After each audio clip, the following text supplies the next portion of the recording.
We give presentations all the time to inform others of our research, to convince investors of our product, to engage policymakers to take actions. It's an important skill. So today I'm going to help you bring your point across by discussing 3 basic guidelines that make your presentation stand out, easy to follow, and stick with your audience long after.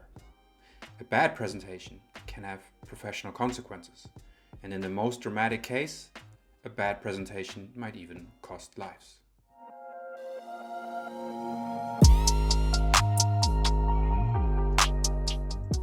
In this video, I will offer you ways how you can bring your point across by using impactful slides that are not only clear, but also make the audience care and remember. Bring your point across. Across where? The simple answer is from point A to point B. Point A is where your audience currently is. This might be a group of investors considering investing into your product. It might be a group of researchers wanting to know more about a particular area of research, or policymakers who are considering the next steps forward. When you give a presentation, you want to move your audience from point A to point B, where you want them to be. At a business pitch, for example, you want your audience to buy your product or invest into your company. During a research presentation, you want your audience to be informed, inspired, or convinced by your research results. Whatever point A and B is concretely for you, there are at least 3 things that you need to achieve during your presentation. First, you want your audience to pay attention to you and what you have to say. You want them to care for what you have to tell them. If they do not pay attention to you, your communication attempt has failed. If they do pay attention, but you do not manage to make them care for what you have to tell them, you missed a great opportunity to connect with your audience. Second, you want your audience to understand what you are telling them. Why is your product better than others? Why is it a good investment? Why is your research important? And third, you want your audience to remember your presentation and what you had to tell them. When they think about your research area, for example, and remember your presentation, they might cite you or reach out to collaborate. When they make their decision on the investment and remember your presentation but not one of your competitors, you might get the job, you might get the gig, you might get the investment. To achieve these 3 goals, you give a presentation, right? This is me giving a hybrid presentation here at the University of Oslo. The first relevant channel of information is obviously me, the presenter, the narrator. I deliver a narrative verbally and walk the audience through my slides. The second element is my narrative, my story, the way that I arrange information through time. And the third element are my slides, my visual aid to support my narrative, and me, the narrator. And today I'm going to focus only on the last part, the slides.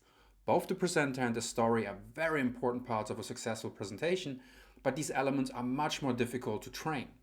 Great slides, on the other hand, can have a huge impact on your audience with relatively little effort. So how do we craft great slides? We need to think like a designer. Here you see a flower vase, an object that is supposed to decorate a place, making it pretty. It's purely aesthetic, an afterthought. And this is exactly what people think when they hear the word design. Designers are supposed to come in at the end, tidy up, make things pretty. And this is a huge misunderstanding of what design actually is. Design starts at the beginning, not at the end. It's not an afterthought. Design is not just decoration. Design helps to break down complex content into digestible chunks. Design takes the needs of the user into account. It tries to optimize a visualization for its purpose. And what is the purpose of our slides? It is communicating an idea, making your audience notice, care, understand, and remember. And presentation design matters a lot. In the most extreme cases, it can decide between life and death. These are the 7 brave people who navigated the space shuttle Columbia back to Earth in 2003. The spaceship exploded during re-entry due to a damaged tile on the space shuttle. The women and men you see here died on that day, and they will be missed. This slide you see here was presented in a meeting that analyzed possible risks posed during the mission. The slide is clearly based on a PowerPoint template, right? It has many levels of typographic hierarchy, including a title, 4 levels of bullet points, and a lot of text. This slide's title, the most prominent element of the slide, suggests more or less everything is fine. There was data showing that the tiles on the shuttle wing could tolerate being hit. But an important detail is completely lost here. Nothing is fine. The second last line admits flight condition is significantly outside of test database, which means realistic conditions under which the tiles could be penetrated had actually not been tested. In retrospect, this should have been the most important thing on the slide. While NASA clearly had many problems at that time, all of which contributed to the disaster, the poor slide design reflects unclear thinking and poor design decisions, and might have played a role in the way the project was handled. This is a rather extreme case of death by PowerPoint. And it's of course an extreme example, but the quality of your presentation, your ability to connect to the audience, to make them care, can have a large effect on your professional career in both industry and academia. So I will give you 3 tips how to design better slides. Use less text, use images, and navigate attention. Probably the most important advice I can give you and the most impactful design strategy, use less text, because text is useless. You all know how slides usually look like. You have seen them often and maybe created them for yourself. This here is not a slide, it's a document. Does this slide attract your attention? Not really. But worse than that, it might lead to a serious communication breakdown. This is what a document looks like, something that you review with plenty of time when you are in no rush. Letting your audience read and listen at the same time is like the Japanese proverb says, chasing 2 hares but getting none. The way we take in verbal and written information works on 2 different clocks, one being faster than the other. So having a lot of text on your slide while you, the narrator, are firing verbal information at your audience makes them either pay attention to the text or to you, but not to both at the same time. Trying to navigate these information channels can even lead to a complete breakdown, such that the audience gets neither your verbal message nor the message on your slides. This phenomenon is grounded in the way we process different information channels and is called inattentional deafness. Concentrating attention on a visual task, like reading, can render you deaf to auditory information. With too much text on your slide, your audience will be overwhelmed and does not know what to pay attention to. You're losing control over the way that your audience experiences your narrative and what really matters. Try to help your audience by filtering out what matters. Too much text will also automatically lead to smaller font, which makes reading generally more difficult. Your slides are supposed to make the integration of information easier, not harder. So if you're using text, make it easy to read, even in the last row of the conference hall. Large font forces you to use less text. Your audience will be grateful. Okay, so I try to convince you that you should be cautious when using text. Well, without text, what can you put on your slides then? You want to use images.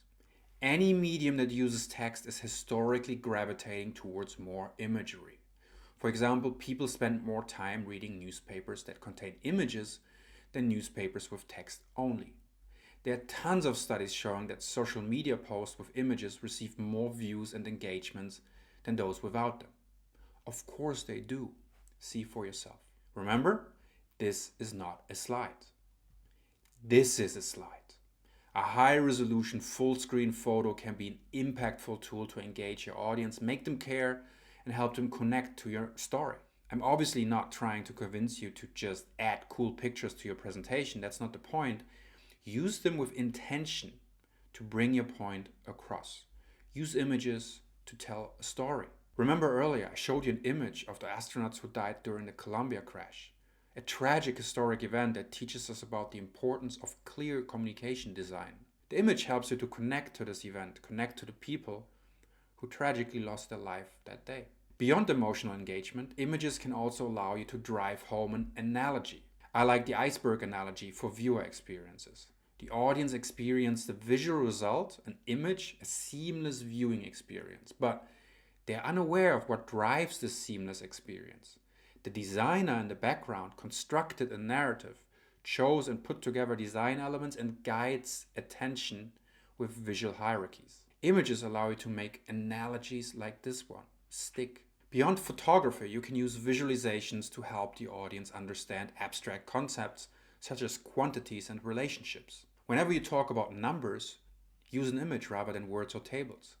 Data visualization is a powerful tool to let your data tell their story, support your argument, and lend them some credibility. Using images instead of words is so effective and really makes your message stick because humans have an easier time remembering images than words.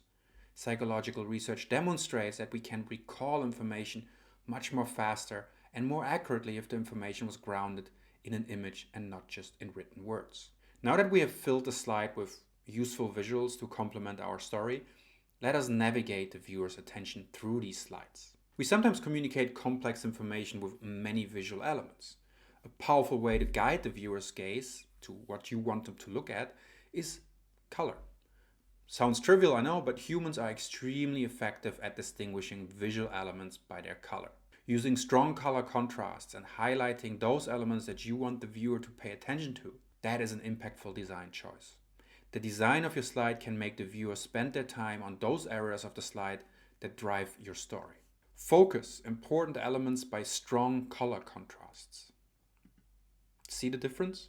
Your gaze is immediately pulled to the one focused element in green, which strongly contrasts to the others. Take the simplified example. You have a simple bar chart with 4 categories, and your intention is to illustrate that category B outperforms the other categories. On the left side, the viewer has to compare different color hues to find the target category among 4 alternatives. On the right side, we guide the viewer's journey by using color and strong contrasts. The viewer can immediately identify the target category and compare it to the other categories with minimal friction. A recent experimental study showed that strategies that use visual focus, such as we do here with color contrasts, were more than twice as likely to be recalled than non-focused alternatives. They also found that participants found those designs more aesthetically appealing, clearer, more professional, and more trustworthy. See the reference to the research in the description. Beyond color, there are areas of a visual display that naturally attract a viewer's attention.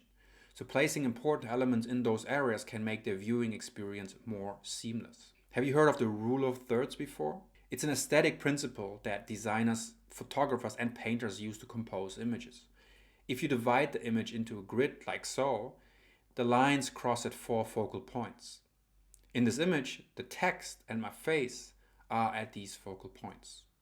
Okay, and one last tip before I wrap things up. Be visible and keep the user experience in mind. It's really easy to shoot ourselves in the foot in many ways while preparing a presentation. Even if we did everything right, our message is clear, it's visually accessible and appealing, it's engaging, we used less text, we used imagery, our slides still may end up not communicating at all.